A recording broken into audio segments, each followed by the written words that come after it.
Just imagine कि आप school में 8th क्लास के स्टूडेंट हो और 8th क्लास में आप अभी अभी पहुंचे हो। आप अपनी क्लास में सबसे लास्ट में आते हो। मतलब टीचर्स मानते हैं कि इस लड़के का लाइफ में कुछ भी नहीं हो सकता। आपको हर एक क्लास पास करवाने के लिए भी आपके फादर को आपके स्कूल के प्रिंसिपल के पास जाना पड़ता है और कहना पड़ता है कि प्लीज इसे पास करवा दो, बस इस साल नेक्स्ट ईयर में प्रमोट करवा दो।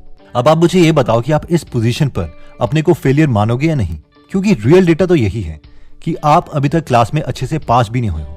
लाइफ में आपने अभी तक कोई एक्स्ट्राऑर्डिनरी अचीवमेंट शो नहीं करी है। इस सिचुएशन में बहुत से लोग शायद हार मान लेंगे, लेकिन हम एक रियल स्टोरी देखते हैं एक लड़के की जिसके साथ एग्जैक्टली ऐसा ही हो रहा था। बट 8th क्लास के पहले सेमेस्टर में उसके साथ कुछ डिफरेंट हो गया। उनके एक स्कूल के टीचर ने हॉल में ही सारे क्वेश्चंस के आंसर उसे दे दिए। इन शॉर्ट उसे चीटिंग करवा दी, जिसकी वजह से वो क्लास में लास्ट पोजीशन के बजाय 3rd आ गया। और जैसे ही ऐसा हुआ, सारे के सारे टीचर्स और बाकी स्टूडेंट्स इस लड़के को बहुत ही रिस्पेक्ट भरी नजरों से देखने लग गए। इसे लोगों का प्यार मिलने लग गया, पेरेंट्स का, अपने टीचर्स का प्यार मिलने लग गया। तो इस लड़के को लगा, ओह मुझे इस बार भी एग्जाम्स में अच्छा ही करना है। तो इसने अपने घर वालों से पैसे लिए और जहां पर पेपर्स प्रिंट होते थे उनके पास चला गया और कहा कि मुझे क्वेश्चन पेपर्स मिल सकते हैं क्या। तो उस प्रिंटर वाले ने इस लड़के से कहा, चले जाओ यहाँ से, वरना तुम्हारी कंप्लेन हम प्रिंसिपल के पास करवा देंगे। बट इस लड़के को लगा कि अगर अब मैंने एग्जाम में अच्छा नहीं किया तो सब दोबारा से मुझे यूजलेस समझने लग जाएंगे, और ये ऐसा नहीं चाहता था। इसीलिए इसने स्टडी करना स्टार्ट कर दिया और जिंदगी में पहली बार अपनी मेहनत से 5th आया। इसे लगा कि ये कुछ भी कर सकता है और इसने मेहनत करनी स्टार्ट कर दी, क्योंकि जब जब ये मेहनत करता था लोग इसे रिस्पेक्ट भरी नजरों से देखते थे। इस लड़के ने इतनी मेहनत कर ली कि इसकी सिलेक्शन IIT दिल्ली में हो गई।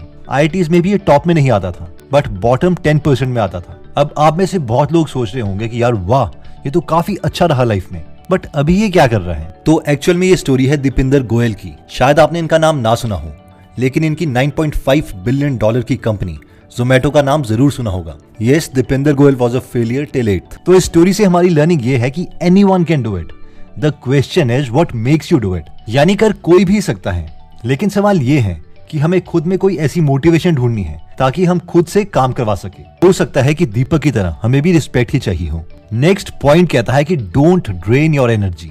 लास्ट हफ्ते अमेरिकन स्केटर नेथन चैन ने 2022 के ओलंपिक्स में गोल्ड मेडल जीता और सबके फेवरेट बन गए। इस 4 मिनट की फ्री स्केट परफॉर्मेंस में इन्होंने 5 क्वाड्रपल जंप्स की, जो कि बहुत ही मुश्किल है क्योंकि जंप्स आइस स्केट्स को पहन के होती है। एनीवेज, बहुत से लोगों ने इनके हैबिट्स के बारे में जानना स्टार्ट कर दिया कि ये क्या क्या करते हैं, लेकिन किसी ने भी ये नहीं पूछा कि ये क्या नहीं करते थे। क्या आपको पता है कि 2020 के ओलंपिक्स में चैन अपना मोबाइल साथ नहीं लेके आए थे ताकि उनकी ब्रेन एनर्जी खत्म ना हो, बल्कि फोन की जगह ये साथ में गिटार लेके आए थे। चैन ने कहा कि फोन में हमेशा मुझे सोशल मीडिया की पोस्ट देखने की क्यूरियोसिटी होती है, जिससे सारी एनर्जी ड्रेन हो जाती है। ऑब्वियसली हम में से सारे एथलीट्स तो है नहीं, लेकिन फिर भी चैन से हम लेसन सीख सकते हैं कि छोटी चमकती स्क्रीन ही हमारी लाइफ नहीं है और इसकी वजह से हम अपना पूरा पोटेंशियल अचीव नहीं कर सकते। इन शॉर्ट लर्निंग ये है कि we have to stay focused, और किसी भी चीज की प्रिपरेशन के दौरान ये सोशल मीडिया तो बंद करना ही पड़ेगा। नेक्स्ट प्रिंसिपल कहता है कि to learn you have to teach. ये है मोनीश पबराय का यूट्यूब चैनल। सवाल ये आता है कि he is a millionaire investor, इन्होंने यूट्यूब चैनल क्यों खोला हुआ है? क्या इन्हें यूट्यूब के एड से पैसे चाहिए या फिर कोई स्पॉन्सर चाहिए जिनके प्रोडक्ट से प्रमोट कर सके?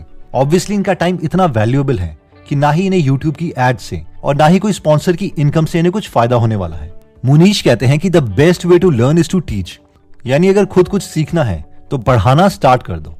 और यही रीजन है कि इन्होंने यूट्यूब चैनल खोल दिया है, और इवन बेस्ट यूनिवर्सिटीज में भी इसी रीजन की वजह से ये लेक्चर्स देते हैं। क्योंकि अगर इन्हें कोई लेक्चर देना है तो इन्हें अपने थॉट्स को वेल ऑर्गेनाइज करना पड़ेगा, और यही इस पॉइंट का लेसन है कि अगर हम कोई भी अच्छी बुक उठा लें, चाहे वो कैल न्यूपोर्ट की book how to become straight A student हो या फिर बारबरा ओकली की book a mind for numbers हो, इन सब में इसी कॉन्सेप्ट को अलग अलग तरीके से एक्सप्लेन किया गया है। कई लोग इसे एक्टिव रिकॉल बोलते हैं, यानी कोई भी कॉन्सेप्ट पढ़ने के बाद स्लो मोशन में फुल सेंटेंसेस में बुक बंद करके उस कॉन्सेप्ट को एक्सप्लेन कर दो। कई लोग इसे टीच टू लर्न मेथड बोलते हैं, लेकिन कुछ भी नया सीखने की यही बेस्ट टेक्निक है। चाहे आप मोनीश पबराई की तरह बेस्ट इन्वेस्टर बनना चाहते हो या फिर कैल न्यूपोर्ट की तरह MIT जैसे कॉलेज से PhD करना चाहते हो। नेक्स्ट अमेजिंग प्रिंसिपल आता है कि focus is for 5 minutes and not for hours. Policy बाजार के CEO यशीश दहिया कहते हैं कि बेशक मैंने IIT IIM क्लियर किया है और आयरन मैन रेस भी जीती है, और आप सब ये सोच रहे होंगे कि यार ये तो बहुत ही फोकस इंसान है, तभी तो इतनी सारी बड़ी चीजें अचीव कर पाया। लेकिन उनके अकॉर्डिंग बचपन में वो बहुत ही अनफोकस्ड थे। हर बार क्लास में वो खिड़की से बाहर देखते रहते और जिसके लिए टीचर्स उन्हें बार बार चौक से मारते और कहते, यशीश यहाँ पर देखो, क्लास में फोकस करो, तुम कर क्या रहे हो। यशीश बोलते हैं कि सालों तक मेरे साथ यही चलता रहा, लेकिन फिर मैंने एक बहुत ही इंटरेस्टिंग थिंकिंग मॉडल अपने लिए निकाला। मैं हमेशा खुद को यही बोलता था कि अब घंटों तक नहीं काम करना है, तुझे बस अगले 5 मिनट, सिर्फ 5 मिनट के लिए फोकस करना है। और फिर मैं घड़ी में टाइम देखता कि अगर अभी 7 बजे है, ठीक है, मैं अगले 5 मिनट यानी 7:05 तक ही मेहनत करूंगा। जितना होगा ठीक है, वरना नहीं होगा तो भी ठीक है। और ऐसा करने से उनके अगले 5 मिनट बहुत ही फोकस पढ़ाई होती थी। फिर दोबारा से वो खुद को पक्का यकीन दिलवा देते कि अब वो 7:05 से 7:10 तक ही पढ़ेंगे। और अगेन वो अगले 5 मिनट तक अपनी पूरी एनर्जी उसमें फोकस कर देते और ऐसा करते करते वो दिन के 6-7 घंटे आईआईटी की प्रिपरेशन के लिए दे देते। And that's it. इसी स्ट्रैटेजी से उन्होंने इंडिया की सबसे डिफिकल्ट एग्जाम्स, आईआईटीज और आईएम्स को क्लियर किया और साथ में $1 बिलियन की कंपनीज भी बना दी। तो इसमें हमारी लर्निंग ये है कि डिवाइड एंड रूल, जिस स्ट्रैटेजी से अंग्रेजों ने हम पर राज किया, इसी स्ट्रैटेजी में बहुत बहुत ताकत है। अगर कोई भी काम हमें डिफिकल्ट लग रहा है तो हम उसे बहुत ही छोटे टुकड़ों में तोड़ सकते हैं। एंड आई प्रॉमिस वो काम बहुत ही आसान लगने लगेगा। नेक्स्ट लेसन कहता है कि डज पोमोडोरो टेक्निक वर्क। बहुत से आर्टिकल छपे हैं जो कंपेयर करते हैं पोमोडोरो टेक्निक को डीप वर्क से, और ये सवाल करते हैं कि इन दोनों टेक्निक में से बेटर टेक्निक कौन सी है। हम सबने पोमोडोरो टेक्निक पढ़ी है, जिसमें हमसे कहा जाता है कि 25 मिनट तक काम करो और 5 मिनट का रेस्ट लो, या फिर 50 मिनट के लिए कोई काम करो और 10 मिनट का रेस्ट लो। जबकि डीप वर्क हमें 4 तरीके बताता है और कहता है कि इनमें से कोई भी एक ऑप्शन चुन लो, जिनमें से फर्स्ट मेथड है मोनेस्टिक अप्रोच, यानी जब तक पूरा टारगेट ना अचीव हो जाए हम कुछ और लाइफ में करेंगे ही नहीं, चाहे इसके लिए 2 साल लगे या 4 साल। सेकंड है बाय मॉडल अप्रोच, हर रोज 4 से 6 घंटे अपना मोबाइल बंद करके काम करो और उसके बाद एंजॉय करो फुल ऑन। नेक्स्ट है रिदमिक अप्रोच। एक तरह से ये पोमोडोरो टेक्निक की तरह ही है कि 90 मिनट्स के लिए यानी 1.5 घंटे तक फुल फोकस स्टेट में काम करो और फिर 20-25 मिनट का रेस्ट लो। और चौथी टेक्निक जो डीप वर्क हमें बताती है वो है जर्नलिस्टिक अप्रोच। ये उन लोगों के लिए है जो बहुत ही बिजी लोग हैं, जिन्हें बिल्कुल भी फ्री टाइम नहीं मिलता। तो अब सवाल ये है कि ये लोग कैसे मेहनत करें, ये लोग अपने गोल तक कैसे पहुंचे। ये टेक्निक कहती है कि बीच बीच में अगर इनके पास सिर्फ 15 मिनट भी हैं तो उन्हें भी ये यूटिलाइज कर सकते हैं। इसका एक एग्जाम्पल है कि अगर इन्हें कुछ भी स्टडी करना है या कोई कोर्स या लेक्चर देखना है तो उनके स्क्रीनशॉट या वो कोर्सेज अपने मोबाइल में सेव करके रखेंगे और जब भी इन्हें 10 या 15 मिनट फ्री मिले ये उन्हें देख लेंगे, ताकि बॉल कीप्स ऑन मूविंग। अगर हम ध्यान से इन सब ऑप्शंस को देखें इंक्लूडिंग पोमोडोरो टेक्निक, तो ये सब सेम ही है, बस सिर्फ डिफरेंस टाइम का ही है कि कितने कितने टाइम तक हम एब्सोल्यूट फोकस्ड स्टेट में काम करेंगे और कितने टाइम हम ब्रेक लेंगे। बट आई हैव सीन कि हम में से कई लोग इसे कुछ ज्यादा ही सीरियसली ले लेते हैं कि 25 मिनट के बाद भी अगर हमारी कंसंट्रेशन बन रही है तो वो ब्रेक ले लेंगे, या फिर ऐसे ऐसे क्वेश्चंस पूछेंगे कि 5 मिनट की ब्रेक में करना क्या है। ये कोई मैथ्स का फॉर्मूला नहीं है कि इसे एग्जैक्टली हमें फॉलो करना है। It is just a piece of advice कि अगर हम थक गए हैं तो कुछ टाइम के बाद हम ब्रेक ले सकते हैं, और अपने लर्निंग टाइम को इंक्रीज करने के लिए हमें पूरा थकने से पहले ही ब्रेक ले लेनी चाहिए। अगर पूरा एग्जॉस्ट हो जाएंगे तो हम कम टाइम ही काम कर पाएंगे।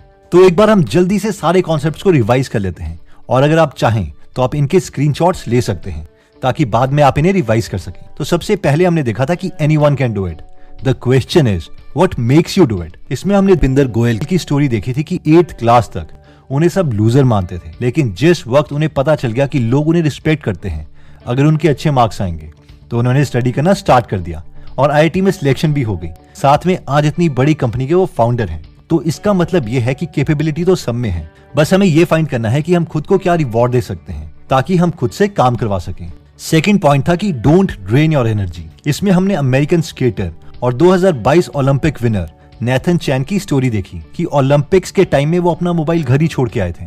वो जानते थे कि इससे उनकी एनर्जी ड्रेन होगी। और आप किसी को भी अपने आसपास नोटिस कर लेना जो लाइफ में कुछ बड़ा अचीव कर रहे हैं, या तो वो बिल्कुल भी सोशल मीडिया से कनेक्टेड होंगे ही नहीं, या फिर बहुत ही सिलेक्टिव टाइम के लिए उसे यूज करते होंगे। देखो यार, जब भी नोटिफिकेशंस आएंगी तो हमारी एनर्जी ड्रेन होगी ही होगी, चाहे उसे रेजिस्ट करने में ड्रेन क्यों ना हो। इसलिए जब हम प्रिपरेशन कर रहे हैं तो उस वक्त तो हमें इसे बंद करना ही पड़ेगा। नेक्स्ट पॉइंट था to learn you have to teach. इसमें हमने देखा था कि मोनीश पब्राय जैसे मास्टर इन्वेस्टर्स इस प्रिंसिपल पर इतना विश्वास करते हैं कि सिर्फ इस प्रिंसिपल को फॉलो करने के लिए उन्होंने अपना यूट्यूब चैनल भी खोल दिया है, क्योंकि वो जानते हैं कि किसी को 10% नॉलेज देने के लिए भी उन्हें 100% प्रिपरेशन करनी पड़ेगी। ये भी बहुत अच्छा हैक है खुद से मेहनत करवाने का। नेक्स्ट पॉइंट है कि focus is for 5 minutes and not for hours. इसमें हमने पॉलिसी बाजार यशेश दहिया की स्टोरी देखी थी कि कैसे पहले उनका भी फोकस नहीं बनता था और इसीलिए क्लास में भी उनके टीचर्स उन्हें चौक फेंकते थे, बट उन्होंने खुद से काम करवाने के लिए एक नई ट्रिक का सहारा लिया और वो ये थे कि उन्होंने डिसाइड किया कि वो अगले 5 मिनट के लिए खूब मेहनत करेंगे, फोकस्ड वे में स्टडी करेंगे और ऐसे ही 5-5 मिनट करते करते वो रोज 6 से 7 घंटे निकाल लेते थे और इसी स्ट्रैटेजी से उन्होंने IITs और IIM जैसे मुश्किल एग्जाम्स को क्रैक किया।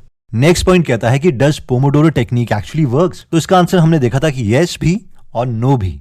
यस इसीलिए है कि अपनी परफॉर्मेंस बढ़ाने के लिए हमें ब्रेक लेना ही पड़ेगा। अगर पूरे थक के हम ब्रेक लेंगे तो ज्यादा आउटपुट नहीं दे पाएंगे, लेकिन क्या एग्जैक्टली 25 मिनट या 50 मिनट के बाद ही ब्रेक लेना है? तो ये कोई मैथ्स का फॉर्मूला नहीं है। इसे हम खुद के माइंड और बॉडी को देख के समझ सकते हैं और उसके अकॉर्डिंग ब्रेक ले सकते हैं।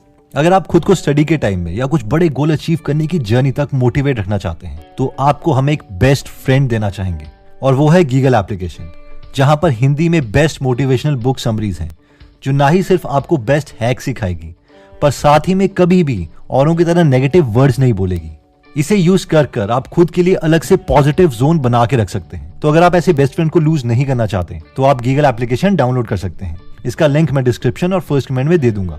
आपके पास चाहे एंड्रॉइड फोन हो या iOS ऐप हो, ये दोनों के लिए अवेलेबल है। दोस्तों, अगर आपको लगता है कि ये वीडियो आपके किसी फ्रेंड या फैमिली मेंबर की परफॉर्मेंस को इंप्रूव कर सकती है तो इस वीडियो को जरूर उनके साथ शेयर करें, क्योंकि one great idea can truly change our lives. Anyways दोस्तों, अगर आप ऐसी नॉलेजेबल वीडियोस मिस नहीं करना चाहते तो सब्सक्राइब करने के बाद बेल का बटन दबाना मत भूलिएगा।